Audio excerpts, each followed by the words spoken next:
Okay, I'm so going to test this out first. That blowback though. Holy moly! Oh my god, holy moly, this is incredible! Hello, what is up guys, I'm your host Gordon and welcome to another one of my videos. Today we got ourselves a BK-1 automatic electric blaster, or we should call it an AEB. Well, we should call it AEG, but since this is a foam dart blaster, so we are calling it the AEB, which means that this blaster is actually not powered by flywheel. It's basically like some of an AEG system, or I would call it an AEB system, which is pretty similar with the Stampede or the Challenger. In the market right now, there is actually two AEB or AEG foam dart blaster type blaster. First one, of course, we got the Challenger, and the second one, of course, from the Colonel Wasp. And right now, this is probably the third one in the market. Well, I'm actually pretty sad that I didn't really get the opportunity to review the Challenger as well as the Colonel Wasp version, but this BK1 over here will make do. And seriously guys, I never thought that I actually had the opportunity to review an AEB type blaster. Just like I've never thought of Mac Potato is actually able to get us one of these blasters to review in this channel. Mac Potato is a local Malaysian online foam dart blaster seller who sells rare imported foam dart blaster just like this one. So if you guys are interested to get yourself one of these, or gel blaster, or even water blaster, Mac Potato started their very own website as well as Discord channel. So if you guys wanted to know more about newsletters of imported blaster, join the Mac Potato Discord server. The link is in the description down below.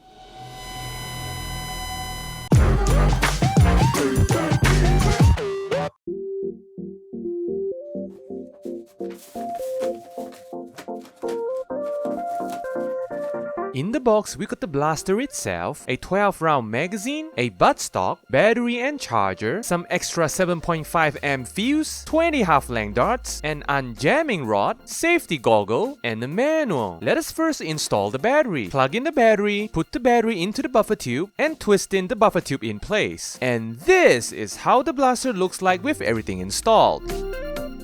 Okay, first look at the blaster. As you can see, the silhouette of the blaster definitely looks like an AR9 or an ARP9, but judging from the buttstock design, this definitely is an AR9 inspired foam dart blaster. Speaking about silhouette, the scope over here is definitely not included in the package because this blaster doesn't really come with any iron sight, so I will have to put on my personal scope over here for the test later on. So enough of me talking, let us talk about the build quality and the quirks and features of this blaster. So speaking of the build quality, the blaster is actually made out of pretty thick plastic. I would say that this is a higher quality plastic. The grip over here seems to be some sort of a rubber coated grip, and it is pretty comfortable to hold as well. This is definitely a standard AR size grip. The trigger pull of the blaster is nice to pull and it's pretty solid. Definitely one of those clicky switchy triggers. Shouldering this blaster is actually pretty comfortable. Speaking about shouldering, the blaster also comes with an adjustable buttstock, so you can adjust it to your preferable length. Speaking about the buttstock, the battery compartment is actually located at the buffer tube, but sadly, in order to access the battery, you can't really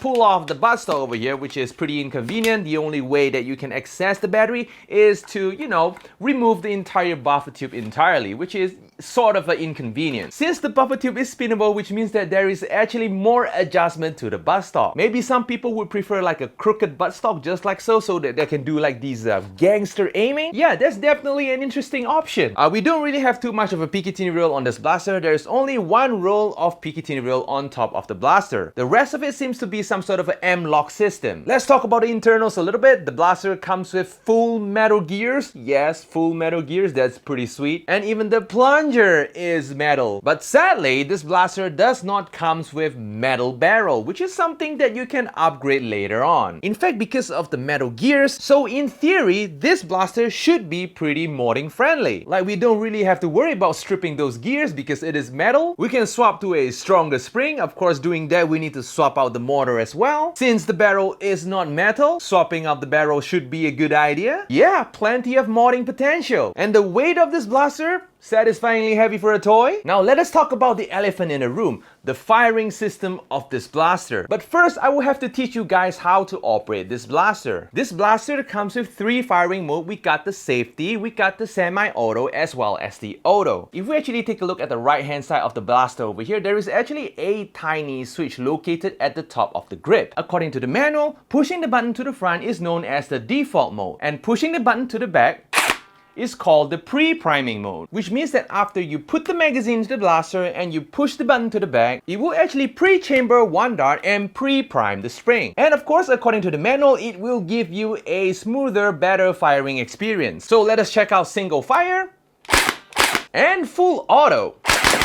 Holy moly, that is epic. So let's say when you are done firing, you are done with the game or whatsoever, you will have to push the button to default mode so that it will release the spring, so you don't keep the spring constantly compressed and possibly reducing the strength of the spring. Other than the pre-priming function, there is actually more to this button over here. But I'm gonna tell you that after I show you the unjamming door over here. So this blaster actually comes with a tiny unjamming door over here, which basically will not able to unjam anything because the opening is a little too small for you to, you know, chuck the finger in there. I would say that this unjamming door or unjamming opening over here is just okay for you to assess what's happening in the blaster. And speaking of jamming and unjamming, the blaster also comes with one of these unjamming stick or unjamming rod just in case something ever jam in the blaster. And of course, speaking of jams, as you can see, there is a warning sticker at the right hand side of the blaster. So it is written on Chinese. So let me explain what it says. So it actually says that whenever you experience a jam, stop firing the blaster and always immediately push the tiny button over here to default mode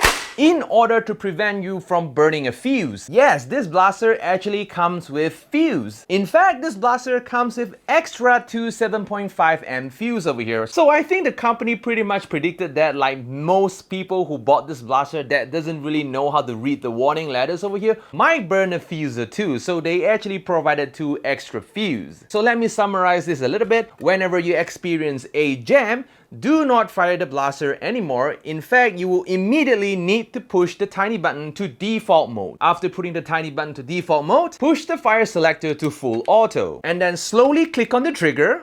It will open up the pusher, so you can use your unjamming rod to poke it in the barrel to clear whatever that is jammed in the blaster. After clearing the jam dot, push the tiny button to pre-prime mode and push it back to default again, and you are good to go. Speaking about the tiny button over here, when it is on default mode, semi-auto will not work. As you can see, it will not work. But full auto is okay. So in order to use semi-auto mode, always remember to push it to pre-prime mode. So the semi-auto will work. And here comes the $1,000,000 question. Will this fit a Talon? The answer is no, this will not fit a Talon. This comes with its own proprietary magazine. Why? Why this happens? Oh my god. Yes, if you need extra mags, you will have to buy more. So yeah, enough of me talking. Since this is a pretty high performance blaster, definitely we are going to pair it with some high performance darts. So in this test, we're gonna test it with some bamboo darts. So let's go.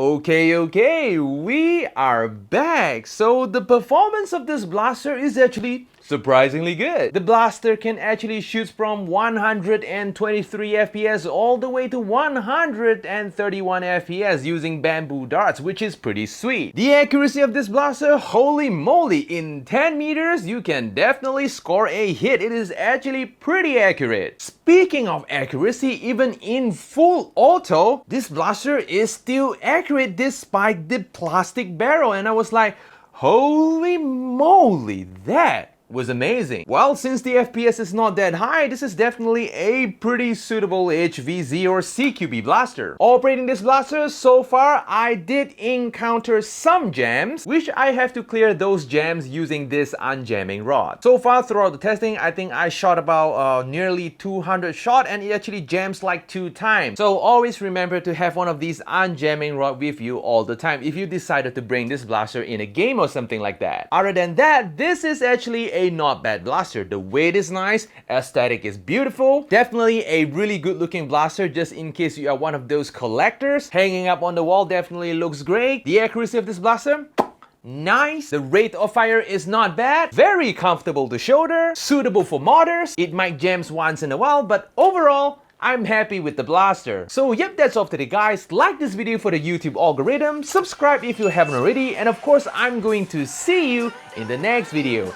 Adios guys!